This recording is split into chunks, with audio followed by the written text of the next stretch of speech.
Hi everyone.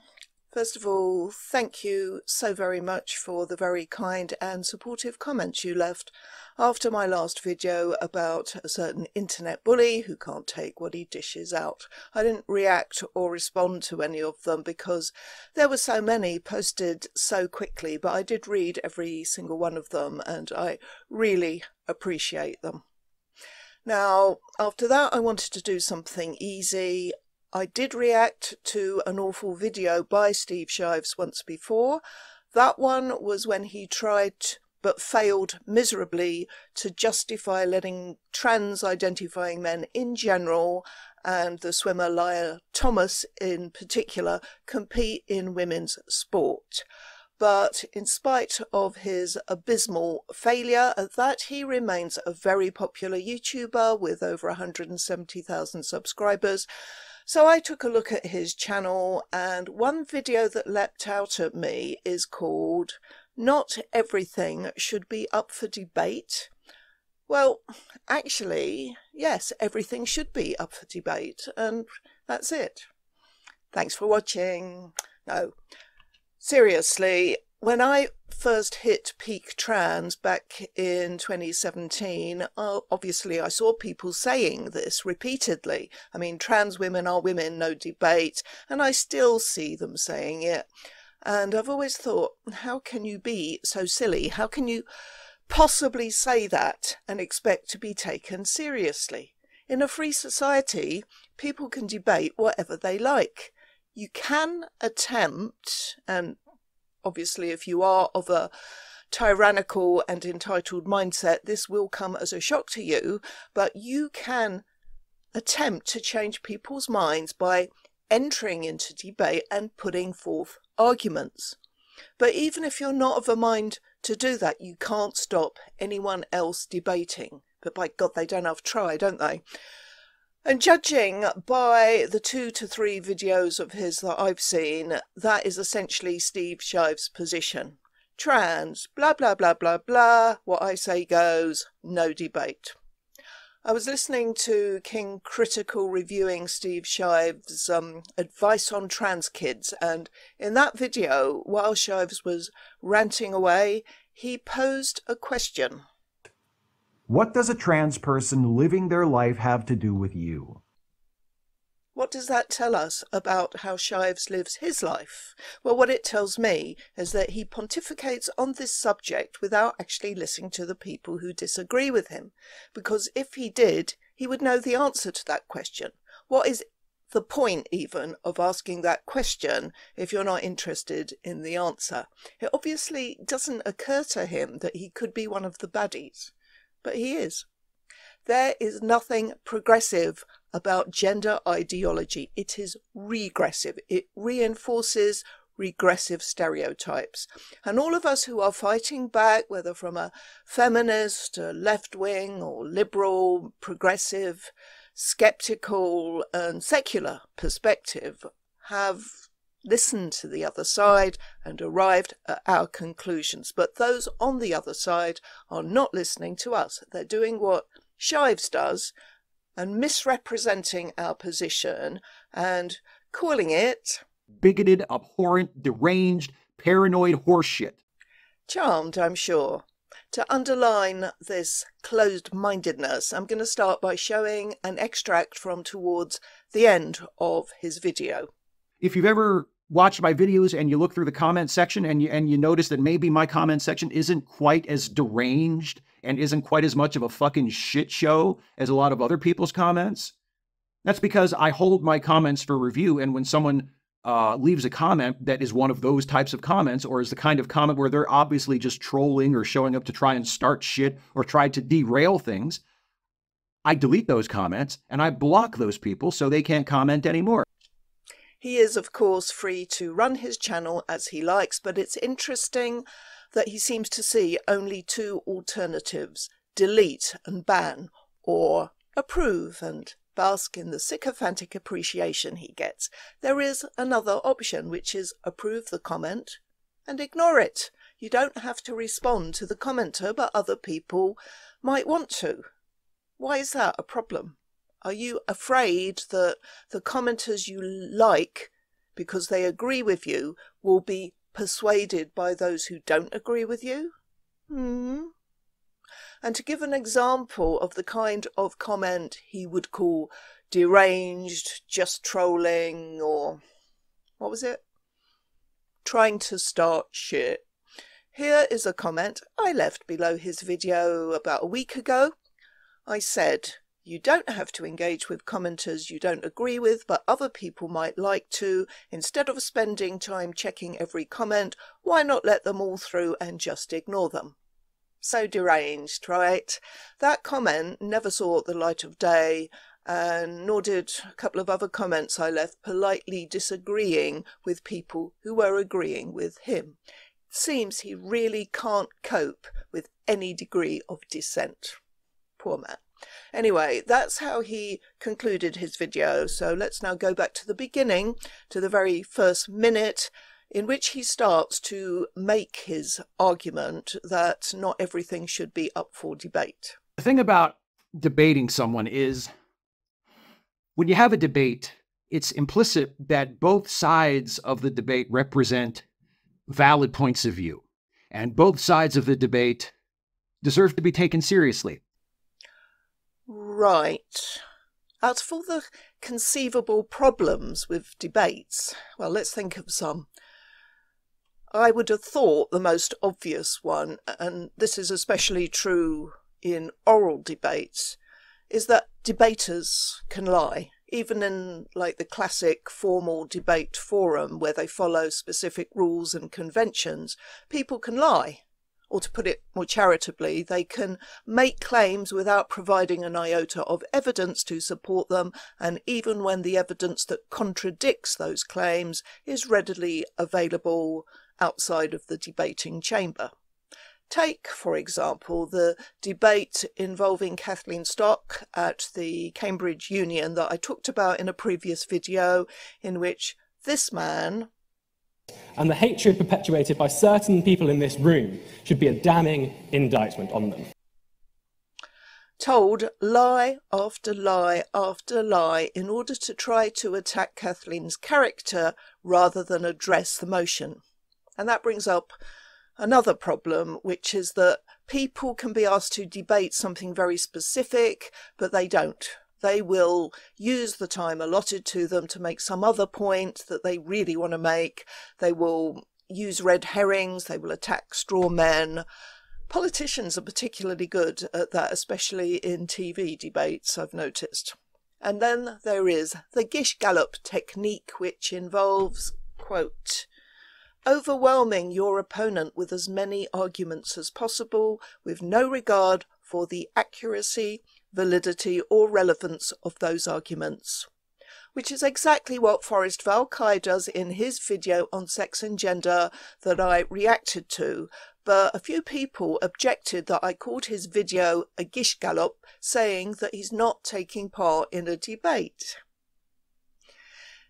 Yes, he is, and the fact that some of Forrest Valkai's fans don't recognise what he's doing in that video and think he's just teaching science serves as testimony to how well the Gish Gallop technique has worked on them.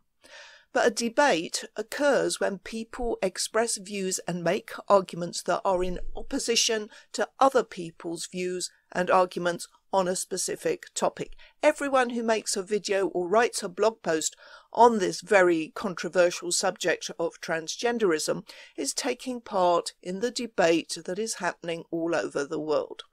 Forrest Valkai and Steve Shives are debating on one side and I'm debating on the other, as is King Critical. We'll go back to King Critical's video for an example of Shives making a claim that he presents as a fact but isn't.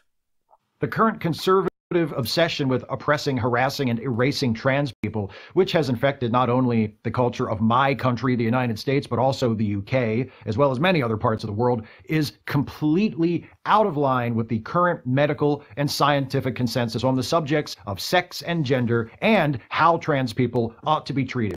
Okay, there are actually several claims in there, but focusing on the one about the medical and scientific consensus, this is demonstrably untrue.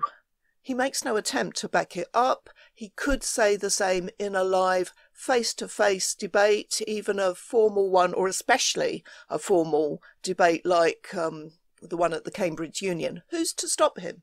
You'd have to hope that his opponent would have anticipated that particular lie and come prepared, but then his opponent could make false claims too. So those are a few problems I see with debates. The main thing is how to ensure the truthfulness and accuracy of claims made as part of any argument. I honestly think that is why people who say trans women are women no debate. That's why they don't want to debate it, because they know somewhere deep in their hearts that it's not true. But for Shives, ostensibly, the problem is that in debates it is implicit that both sides should be taken seriously, or to put it another way, given a fair hearing. I mean, why is that a problem? Not all points of view deserve to be taken seriously and to be put up for debate.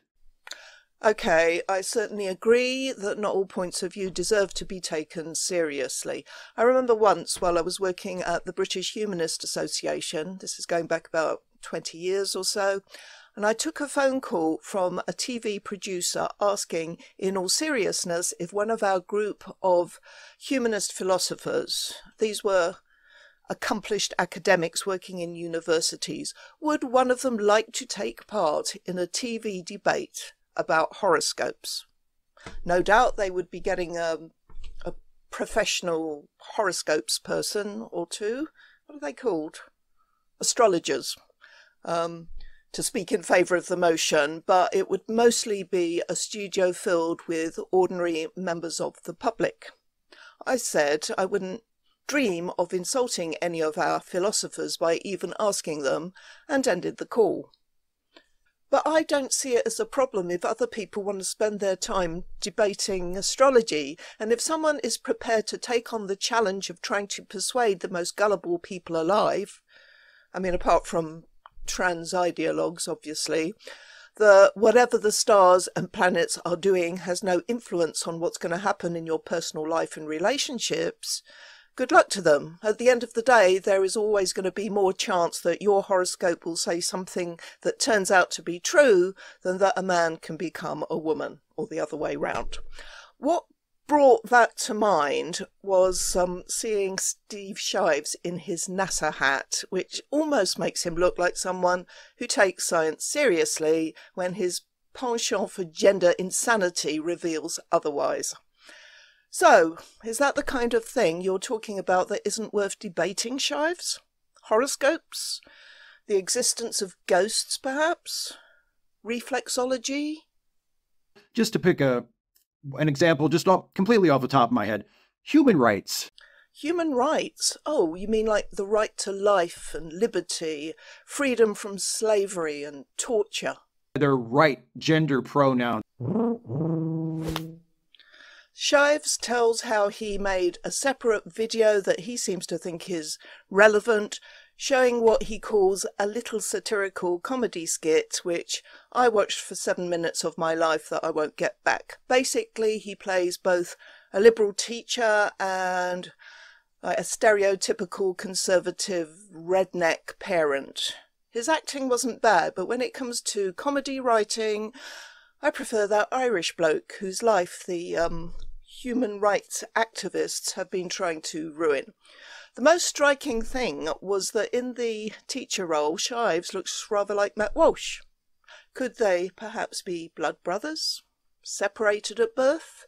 Anyway, the only useful thing I got from that video was contained in a screen in the first 15 seconds or so, in which he said that as of this year, at least 10 states have passed laws limiting the rights of transgender students, allowing teachers to disregard their preferred pronouns, or requiring them to get parental permission before using their preferred pronouns.